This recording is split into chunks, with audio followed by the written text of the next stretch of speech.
They'll see everybody.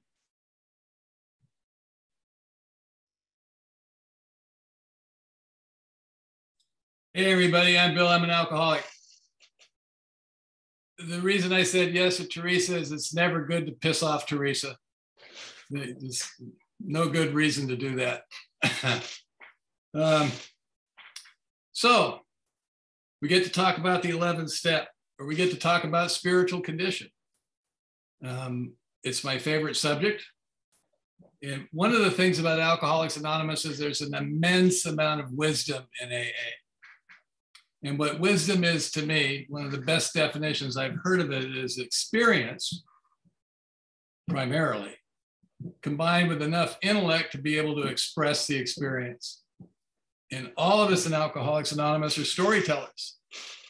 We're always talking about ourselves. Some people might think that's self-centeredness, but in AA, when somebody comes to us, what do? We tell them our story. They tell us their story. And then we respond with, yeah, me too, or not quite like that. We tell our story and we talk about experience. And there's a lot of experience in AA. We have a lot of opinions. I personally absolutely adore my opinions. I think I'm right when I form one, and I'm more than willing to express my opinion to you. And if I do that well, it's when I'm doing it from experience. This is what happened to me. And this is what I think happened. And I've been sober since March the 27th, 1985, and I am very impressed by that. That is a long damn time. That is officially a long time. And my opinions have changed over the years. And I've been around long enough to where I can look back and see the phases that I've gone through. Now, it's my contention, based upon experience, that really what's happening to us when we get sober is that we're growing up. That our primary problem is that we're emotionally immature. Now, some people love to talk about a thing that they call alcoholic thinking, as if there is such a thing, like we got special thinking, right? I just don't think we're that special. I just think that we got loaded somewhere in middle school and we stayed that way for a long period of time. And then we get sober and we missed a lot of the lessons. We just missed a lot. You know, I started drinking seriously, probably around 14 or 15 years old, where you really go after it. Then you get a little bit older and you can get it all the time. And then I just did it really hard for a little over 20 years. Now that'll leave a scar. And when I got here, I was 37 years old. And on a good day, I probably had the emotional development of a 16-year-old, and this kid was not an honor student. He's not the one that's mature beyond his years. You know, he's not well balanced. He's got a bit of anger. You know, he's afraid, but he doesn't even know that. He just covers it up with a lot of anger. And I'm big, I'm 6'5", and I look like I'm grown up, and I can be intimidating, and I don't smile much. I think I'm a badass, but I don't think I've ever won a fight that I can remember. You know, but I've got this demeanor. I've got this thing. Now, my story in a nutshell, just to get it off the table, is I was a surfer and a biker and a tough guy. And I rarely went to the beach. My motorcycle rarely ran, and I was afraid to fight. But I looked really good. I had a chrome Nazi helmet for a hat and a primary chain for a belt and black greasy Levi's, big black boots with chains around them. I've got tattoos all over me. But I had a clip-on earring because I didn't want to hurt myself. My biker nickname was Horny. I have it tattooed here on my arm, and it's misspelled.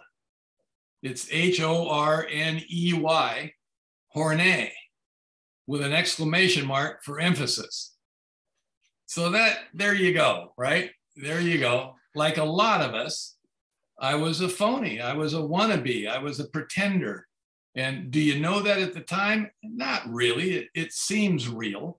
You know, and at 22, I end up in a mental institution a couple of times. You know, I needed a rest. I got married, had a couple of kids, and I wasn't coming home to that family, and they were on welfare. And I mean, it was a short party. I mean, we all talk about it like we're party people. Well, how many people were at the last party you were at before you got sober? Probably not many. You know, I mean, we're not partying. We're just trying to survive, right? It's alcoholism. It's not partying.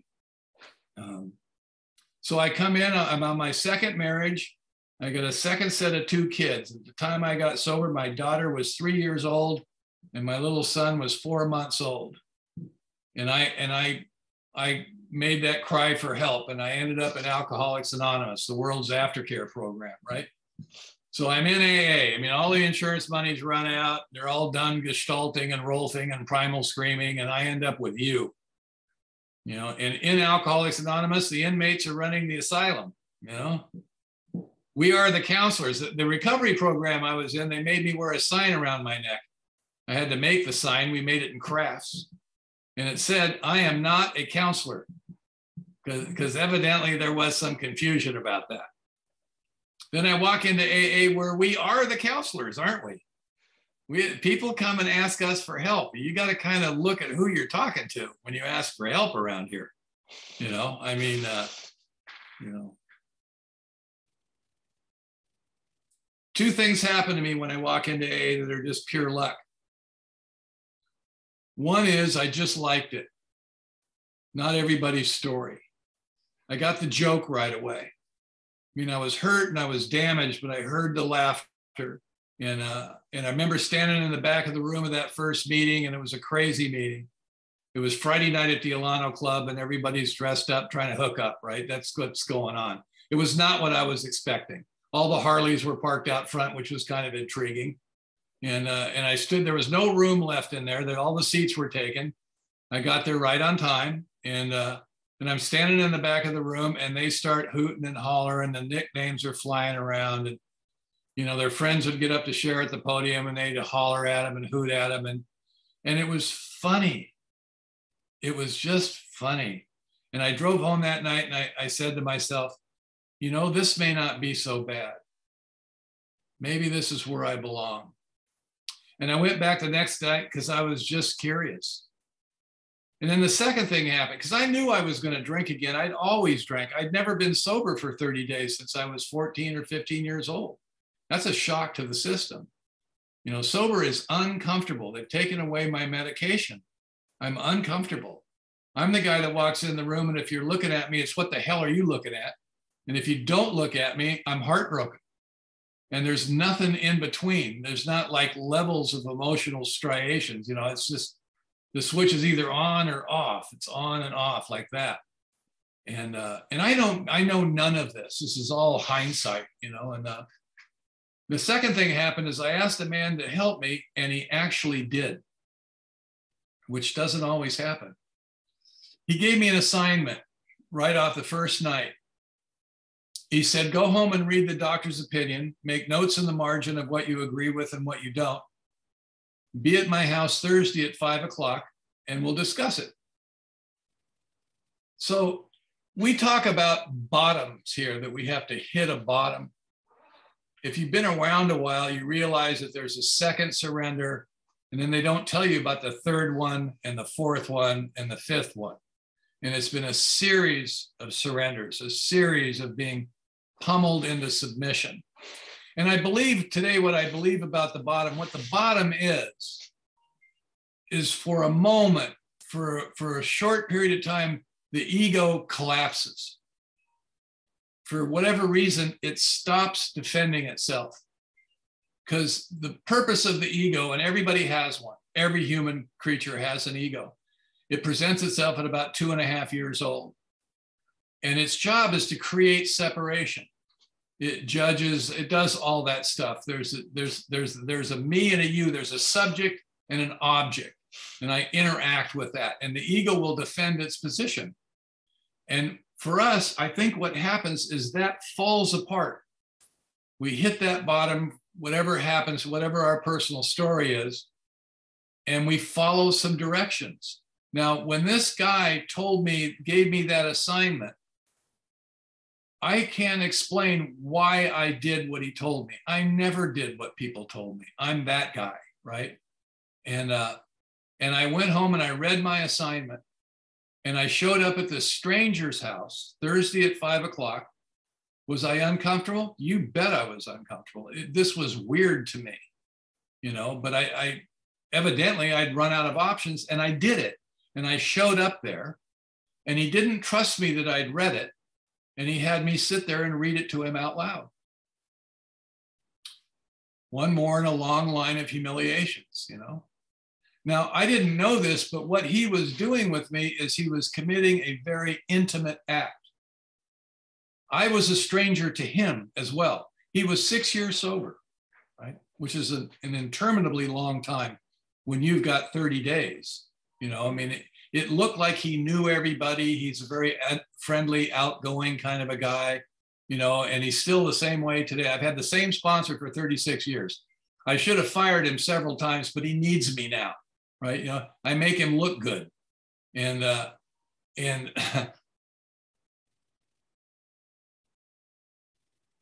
in this session with this guy, this intimate act of sitting there reading the book with him, he asked me a few questions.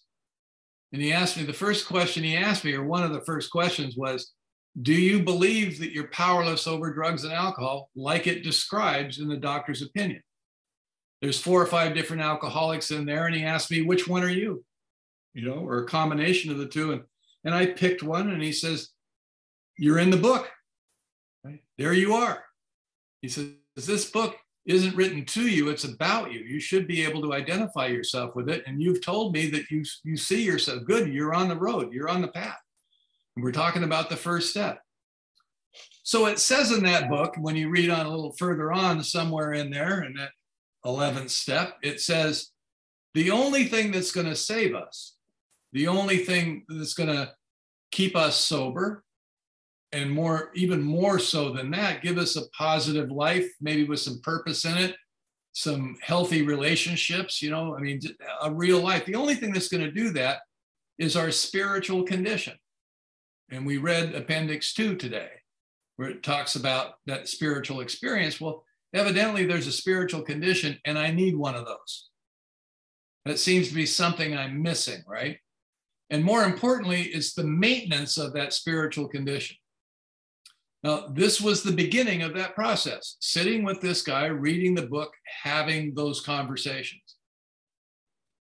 Now, each week I went to this man's house, and we read another chapter in the book. Now, this bottom, where the ego collapses, there's a bit of a window there.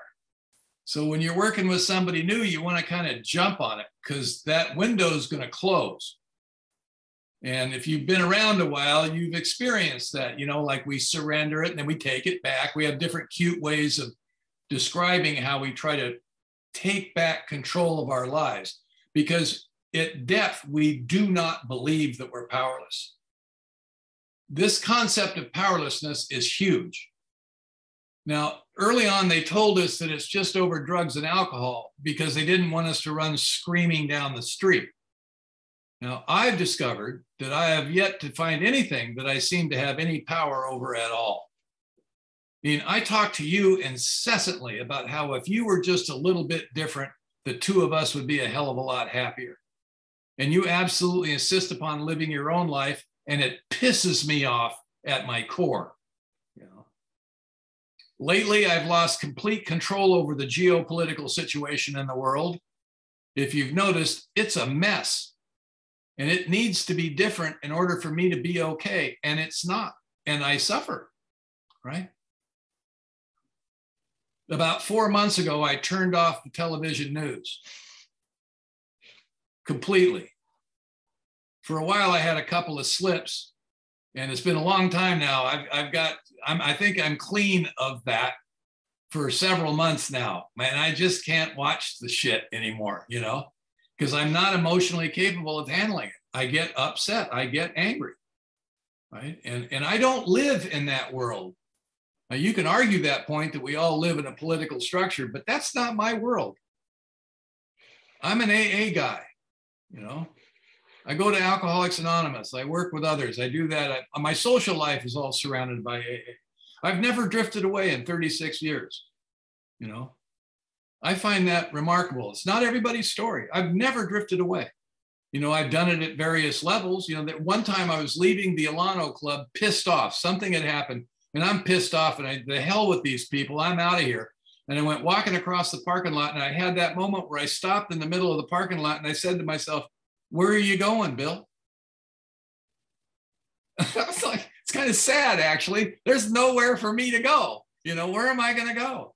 I'm not going to go to the bar. I really have no desire to go to the bar anymore. Really, I really don't. You know, I mean, when early on, you kind of miss the camaraderie. Well, I found that camaraderie here in the coffee bar at the Alano Club, or in a meeting, or out in the parking lot, or over at my house. You know, there's a lot of camaraderie here. But where am I going to go? And I turned around and walked back in the room. And that was not a pleasant experience, because I was angry with you.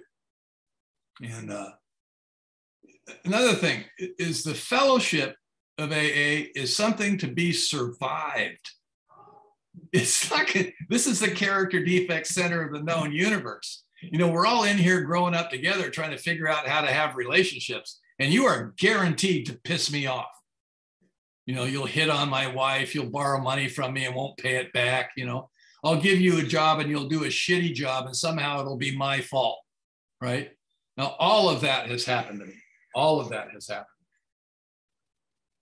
Now, if you're doing some other stuff, the fellowship can be like a warm blanket. You know, February of 2017, I had a liver transplant. I almost died. And you were there in droves, showing up to the hospital, saying inappropriate stuff, you know, and making the nurses laugh. And I tell you, when you're at the liver department of Cedars-Sinai, when you're in the liver department, they never once asked who these people were. They know who you are. They've had a lot of experience with AA people in the liver department, you know, and you carried me through that experience. I've never had to do anything alone around here. And probably much like you, when I showed up here, I was alone. You know, there were not many people left in my life. So this spiritual condition thing that we're trying to develop, you know, the process of the 12-step, the first pillar of that is powerlessness. Are you or aren't you? Like one of the quotes in the book is, you know, God either is or he isn't. Well, I would ask a deeper question. You're either powerless or you're not, right? If you can really grab, people talk a lot about acceptance in AA. What I believe about that is, if I really get how powerless I am at a visceral or gut level, acceptance just happens. I don't have to work on acceptance. I have to work on whether I'm powerless or not. Because the way I live my life, I think the way most of us do, really, is that evidently things outside myself need to be different in order for me to be okay. If you watched me from the, that's what it would look like. And those things don't change, and I'm not okay then. If I really get how powerless I am, I can accept things I don't like. I don't expect them to be different. I don't like them, but I don't have any argument with the fact that they exist, because there it is. So in life, there's pain, right? Things happen. People die, people break up with us, we lose our jobs. Stuff happens, you know, we get hit by a car, you know, I mean, any number of things. Life is inherently dangerous. There's the illusion of security. Life is always dangerous, you know. When you get older, you really feel that, you know, it's like dangerous. You go for a walk and you go, God, I hope I don't fall down, you know, because getting up is an issue for me. You know, it's like, you know, so you just get more careful, you know. And like this pandemic, everybody's talking about how life is, it's always dangerous. There's always a goddamn pandemic going on, you know, it's always scary. So the next logical thought progression, if I do this powerless thing, is I need to align myself or go find some power, right? Because I don't have any. So the second step becomes operational then, doesn't it? I need to be restored to sanity. I come to believe. Now, I don't even have to believe in it, you know? I mean, the whole problem with God really is, if you have a problem with God, like most of us do at some level, even if we believe in God, we have a problem with it, right? You know, what's the problem is we create a God and then don't believe in it. And our sponsors say things to us like, well, I don't believe in the God you don't believe in either. And you remember having that conversation? I remember leaving his house going, what? Because you know the truth of that because that's exactly what's going on. And to me, what the God thing is an experience. And we screw up the experience with concepts because we're dogma creating machines. We want to understand, you know, and some of the people I listen to and I read talk about the mystery. It's a mystery, you know. There's an understanding that transcends the intellect. It's more of a gut level kind of, I get it, you know. And AA does a beautiful job of not having any dogma around that. You know, it's God as you understand God. You don't even have to use the God word. It's a medieval term anyway, you know. It's a mystery. It's just a mystery, and it will remain that way. Alan Watts said one of the most powerful things that I've ever, this is beautiful, and I misquote him, but I like the way I quote it. And essentially what he says is true faith is not knowing and having that be okay. Now, I always thought that what faith is I have a belief mechanism that I have faith is correct. And that belief mechanism answers these questions. Like we have fear of death. The ego fears dying because it can't imagine itself not existing. You know, so it's the one that carries within it all the fear. You know, so I have a belief mechanism that answers these. That someday I'll enter a realm that everything will be peaceful and the lion will lay down with the lamb and all of that stuff. Watts is saying something more powerful. Watts is saying is having no belief mechanism at all and having faith, that's okay, right?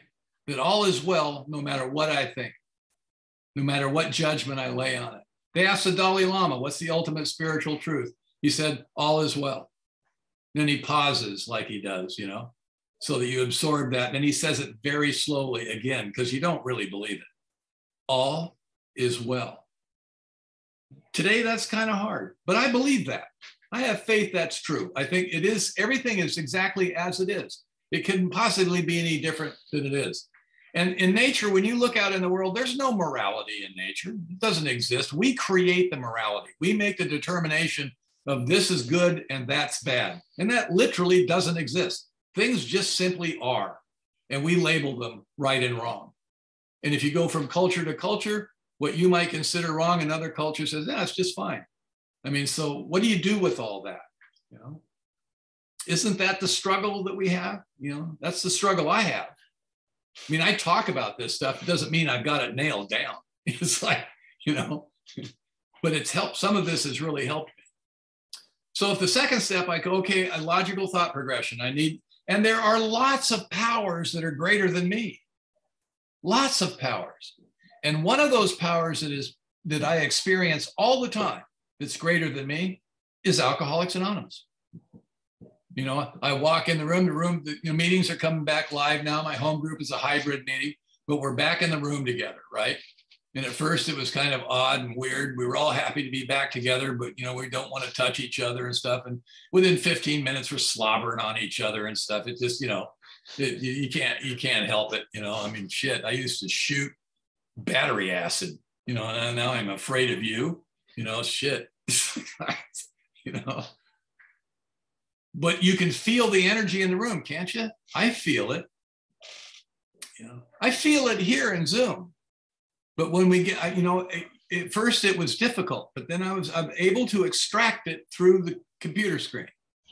You know, I feel you. You know, and all through it, people have been sneaking into my backyard. We smoke cigars and talk about stuff, you know, and we socially distance. And but I can't live without you, really. You know, I really, but that's a power greater than me. Alcoholics Anonymous, I think, is a good God. It's good to have faith and belief in that. And I don't have faith in AA anymore. I believe in it because I've watched it work. I see it work all the time in my life. And I recognize it in you. And then through that, I recognize it in myself. I have been transformed.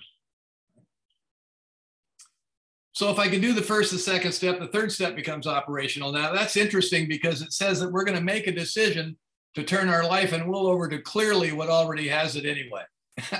I think it was nice of them to lead us to believe that we actually have some say in the matter.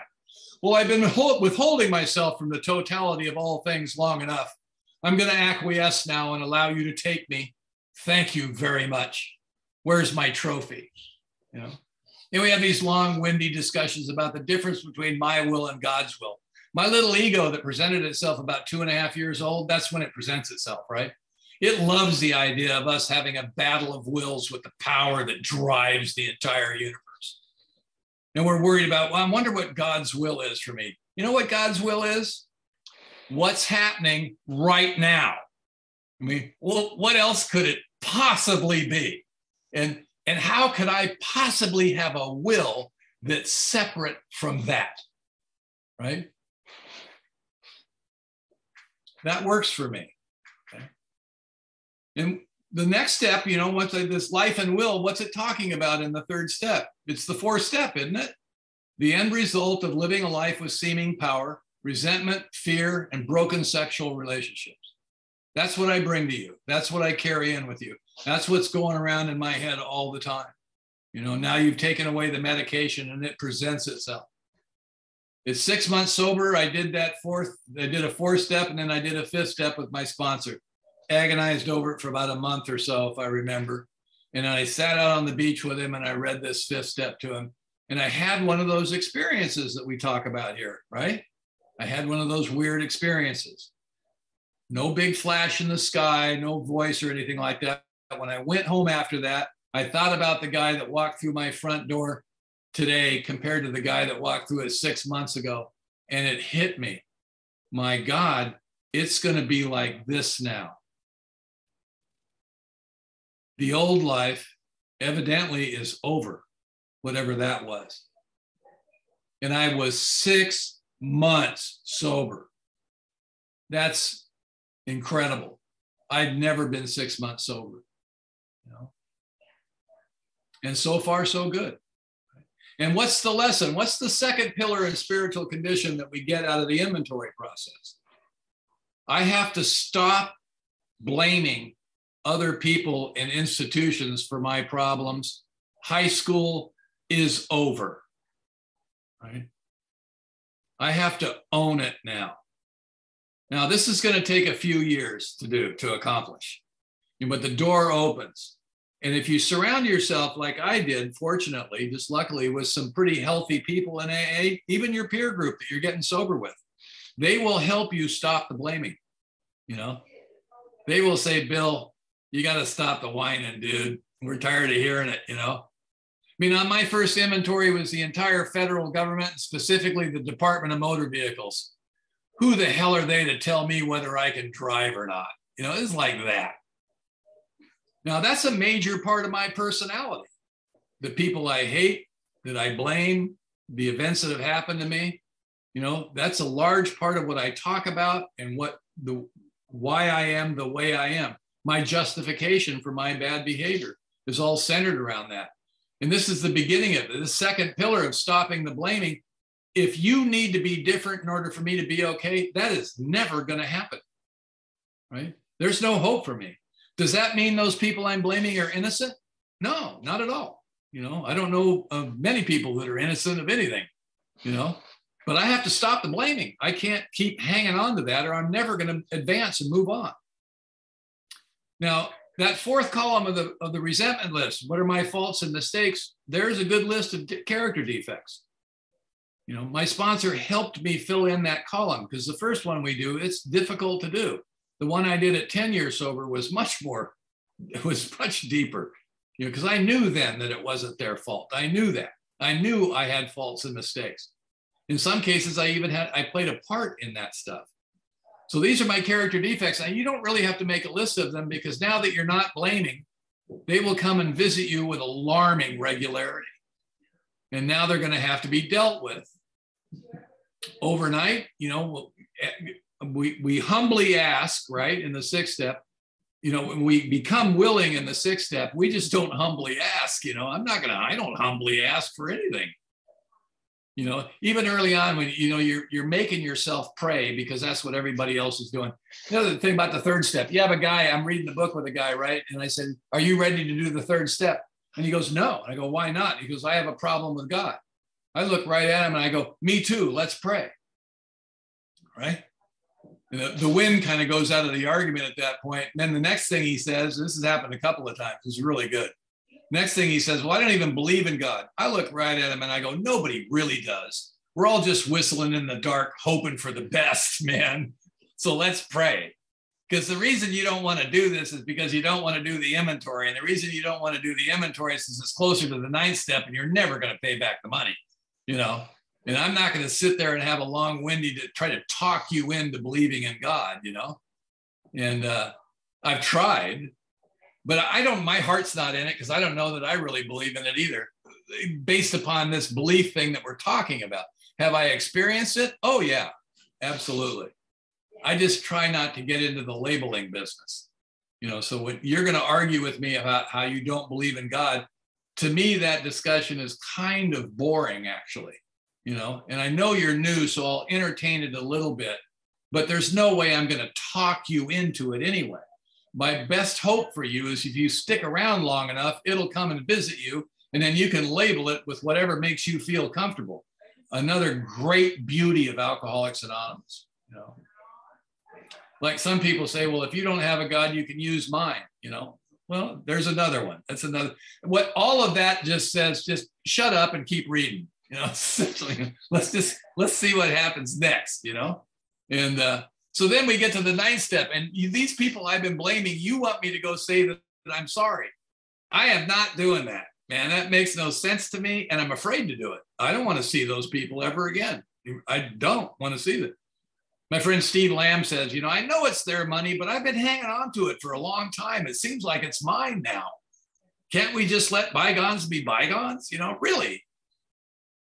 I've had a couple of conversations with Catholic priests, one sober, one not so much sober, that said that, you know, you people in AA have figured this out. I mean, people are constantly confessing to me all the time about their sins, but nothing seems to change. And you talk about, you go make amends, you clean it up, man. That's like, that's why the fellowship's relatively small. It's like,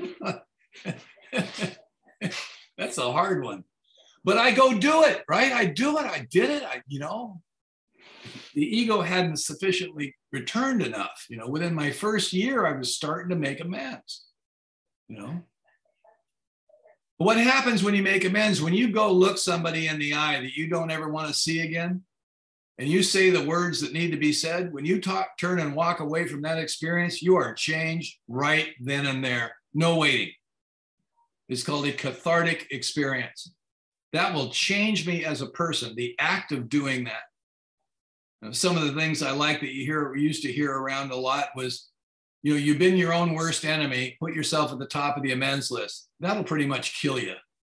You know, if you really want to make amends to yourself, put it at the bottom of the list. By the time you get there, you'll have some self-esteem. That's what happened to me. And I started making amends. I'm going around the Alano Club bragging about it. Like, I'm a badass, man. I've actually done it. How about you? You know, the old biker in me. You know, it's like, you know, and I was in a right-wing badass. My home group is the Hermosa Beach Men's Stag. And we have a flag. And it says, work the steps or die, ... And the ... is mother effort. You know, I mean, it's like, you know, my sponsor changed it. He says, work the steps and live. It's a better term, you know, but I was in a group and still am in that same group that really believes in sponsorship and working the steps and making amends. And that's what we share about all the time. I mean, there's a real deep core. Like I sit in a room with my sponsor before he moved away. He was there and his sponsor was there. Then me and then guys I sponsor and the guys they sponsor and the guys they sponsor and the guys, you know. Now people come up to me and say, you're my great, great, great grand sponsor. I tell them, shut up. I'm not that old, man. You know, and, but you can feel that energy in the room. That's part of the energy I feel when you're around it. Like I lead retreats a lot. You get around a real tight group of guys that really know each other, you know, and you can feel that energy, you know. When you're in a room with people like that, you're in a room with people that are conscious of the fact that their life has been saved. And you can feel that energy. You can feel that. You know, the transparency and the honesty. So what's the big lesson in the 9th step? The third pillar of spiritual condition. Nothing is personal. But boy, it sure seems personal, doesn't it? You know, we've got some stories that are really personal, but I'm here to report to you, nothing is personal. I heard a speaker one time not long ago. He says, my God, I was so completely wrong. And I relate to that. I was so wrong. Nobody was doing anything to me. People are just doing what they do, and I happen to be in the blast radius of their behavior. And sometimes in my story, you're in the blast radius of my behavior. Am I doing it to you? I'm just doing it. And you're just the next victim in line. First amends, big amends I had to make was to my father. And after that, I started looking at him as a person rather than some character I got out of a TV show about what fathers are supposed to be. And I realized he was just being who he was. He wasn't doing it. And plus, he didn't do anything really that bad. I had overreacted to the thing. The worst thing he did to me was ignore me. He didn't rape me or beat me or anything like that. I don't have that story. But I've been around people that do have that story. And the realization, when you realize, yes, you were a victim. How long do you want to remain that way? You know, and this doesn't mean we don't need professional help. I'm not saying that. I'm just saying that this third one, that nothing is personal, is a key component of spiritual condition in any mystical path that you follow teaches this. They all talk about powerlessness. They all talk about nothing is personal, that things just are. They all talk about that. And there's different voices out there, and some of them you can hear and some of them you can't, but it's all about that. Now, when these three things come together, I'm powerless, I can't blame anymore, and nothing is personal. What that is the collapse of the egoic structure of who I think I am. I mean, this is not a happy experience. This can be extremely difficult, you know? I mean, carrying around the Bill C personality is a hell of a load, you know, of who this guy thinks he is and how he's supposed to be treated. Oh, that's a tough job. It's a heavy load. And this begins to collapse. Now, 1 through 9 is about 10% of the program. It's not the work. It's the bare minimum. It's Sober 101. It's the first semester. It's just the work that we have to do to get ourselves ready to do the real work on this spiritual path that we're on. 10, 11, and 12 are 90% of the program. That's where the work is, right? And 10 is the fourth pillar of spiritual condition. Self-awareness as compared to self-obsession. Big difference, big difference. Now, self-awareness without humor is depression. And AA does an excellent job at helping us laugh at who we think we are, right? Those of us who have been around a while, there's people that have come up and said some real hard shit to us, and we thought they were assholes. And they're just trying to help us see, man. They're just trying to help us see, you know? I had a guy, I was 60 some years old, and this guy that I really look up to in AA patted me on the head and said, "You're coming along pretty good, kid." I was pleased to hear him say that. It was an acknowledgement that maybe I'm okay now, you know, because it's been a long road. I mean, everybody gets to wear the clown suit, right? I keep mine in the closet. I dust it off every once so often. I haven't been putting it on much lately, but I'm sure it'll come back on.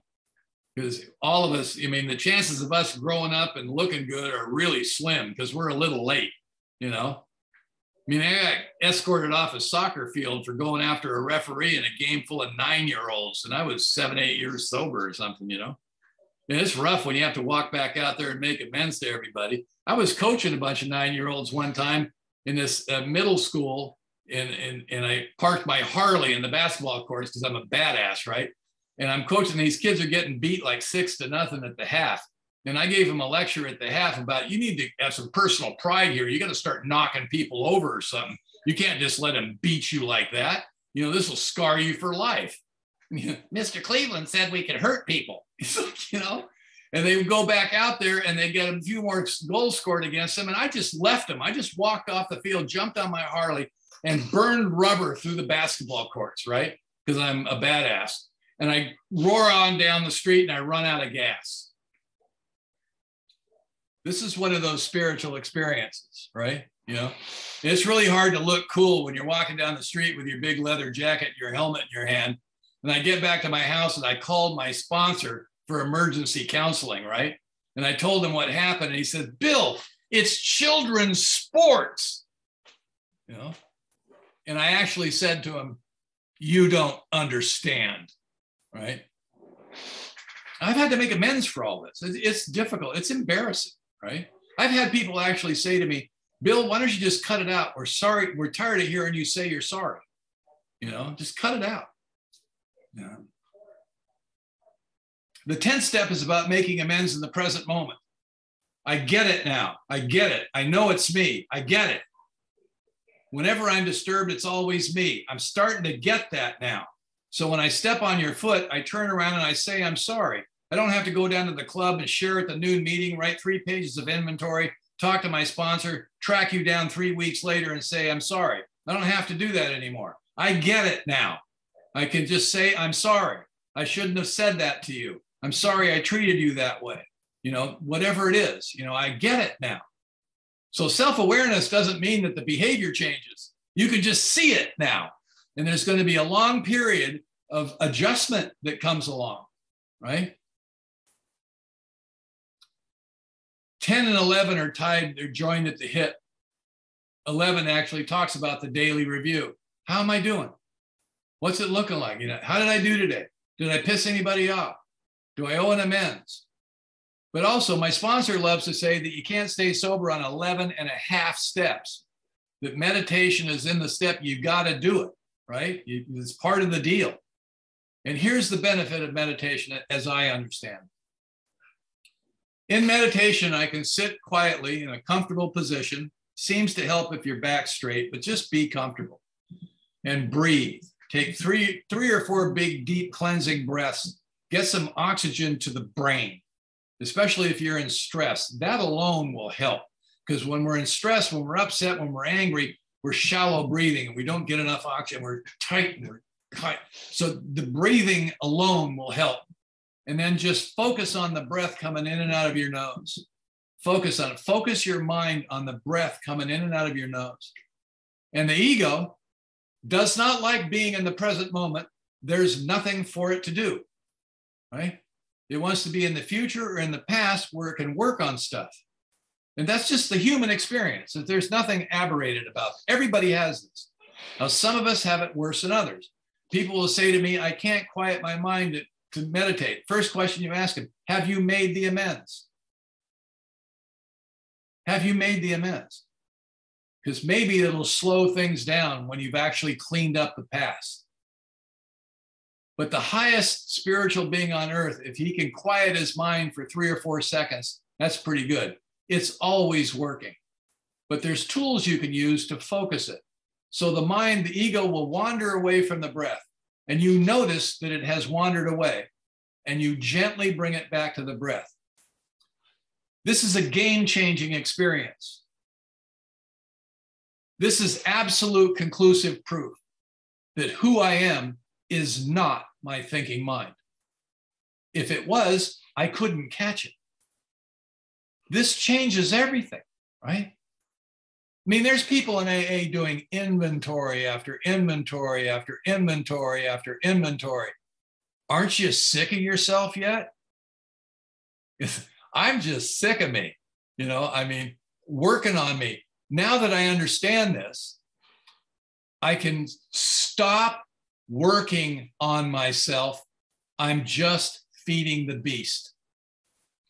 It's not about working on, we're as powerless over ourselves as we are anything outside of ourselves. I cannot fix me. It's not going to, but I can be awake. I can be aware. I can see what's going on. And in that sight, things will change because there's no energy behind the bad behavior anymore. It might continue on, but it's slowly going to die off. But it's, for me, it has not happened overnight. But I can tell you this.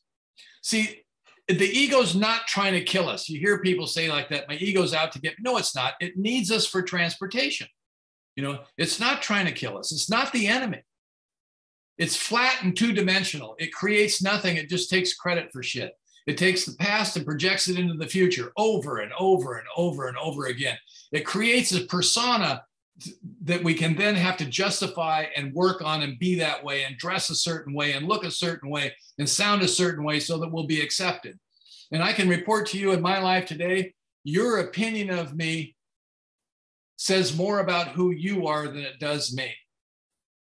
And the reverse is true. My opinion of you says more about me than it does you. And I get that now. I don't need you to validate me. I would prefer that you liked me and respected me and looked up to me. I would like that. And my ego loves it, you know? I mean, right now it's saying to me, look at little Bill being the center of attention again. Isn't he cute, right? You ever heard a speaker get up and say, I hate doing this. I'm the only one looking this way. There's too much ego in it. Don't believe him. We love this shit or we wouldn't do it. You're all sitting quietly and I'm talking. What's not to like, right? So why pretend that's not true, right? Because evidently there's not enough attention in the universe to satisfy me.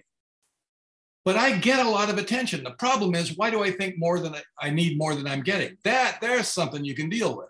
But to expect that I'm going to be different and quiet and demure and sitting quietly over in the corner while everybody else dances, that's just not my nature. I'm just not like that. And I see that today, and I can love myself like that. I get a kick out of who I think I am. You know, it's like, and I think there's more clarity on it. I think that's what we're looking for, isn't it? Because all I'm looking for in meditation, I just want to be peaceful. I'm not even looking for happiness. Sometimes happiness happens, but it's fleeting. I just want to be peaceful. I want to stop the struggle. The final thing is the 12th step. This is the mechanism that brings all this about that I'm talking about. This is the mechanism that AA uses, this particular spiritual path, to bring about all of this awareness. The most important 5th step you'll be involved in is the first one you listen to. Should everybody sponsor people? There's nothing else to do. Everything else is an activity. That's the reason you're here. It's the reason I'm here. I believe it's the same is true for you. I hear people say, well, you know, I don't sponsor people. I do other things. Like what? What other things could you possibly do that would have the impact of what that man did for me when he sat there in his living room and sat with a stranger, and he's been doing that for 42 years. I've been doing it for 36. I do it on Zoom now. You read a page and I read a page. You read a page. If I have to read War Fever Ran High in that New England town one more goddamn time, I think I'm going to blow my head off. I used to think that I was the teacher and you were the student. And then I realized you've always been the teacher.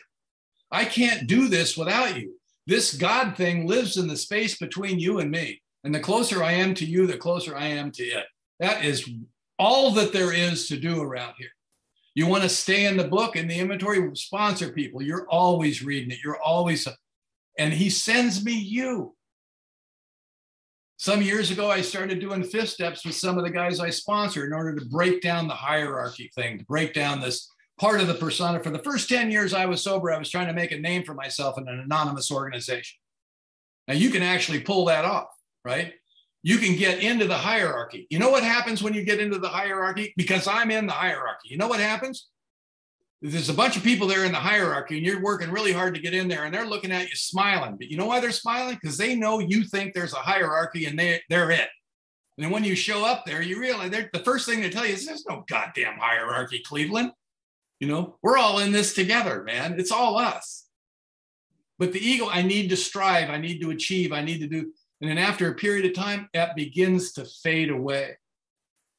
Now, what happened in the final pillar of spiritual condition is compassion. And what is it that's missing? The primary thing that's missing in selfish and self-centered people? Empathy, compassion. I can't feel you. The only time I feel you is when I'm concerned about how you feel, is when how you feel impacts me. Now, what happened in that first 10 years, irrespective of what my motivation was, I fell in love with you. Just the act of doing it breaks it down. And I don't know that I don't have compassion. I can see my character defects, but what about the parts of me that are missing? That's a bigger problem than the character defects that are obvious. And the missing thing was compassion. I have no compassion. And then I fell in love with you and I started really worrying about you and I started caring about you and you got really close to me and I fell in love with you. I mean, passionately. I mean, there's people I've had relationships. The most important thing in my life now is the relationships I have in my life. I'm capable of empathy today. I'm capable of intimacy. And I'm not talking about sex. Sex can be a celebration of intimacy in a relationship, but it's not the intimacy. When I had the liver disease was hitting me bad, I lost my libido. My wife looked that up and we had a very active sex life. And she looked that up and she's one of the aspects of liver disease is you lose your libido. And she came to me and she said, I know what's going on. And please, it's okay with me, but please don't stop loving me. Don't stop touching me. Don't stop caring for me. Isn't that something? Isn't that something? I'll never forget that. And now my job, whenever she makes a meal, I have to kiss her. It's mandatory, you know, and I rub her feet. She had to teach me how to rub her feet, you know, she had to teach me how to love her. And I do that today. And I'm closer to her than I've ever been to anybody in my life.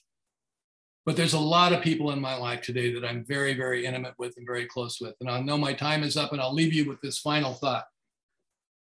They say around here, you got to give it away to keep it. No, you have to give it away to even get it. That's how you get it. Thank you very much.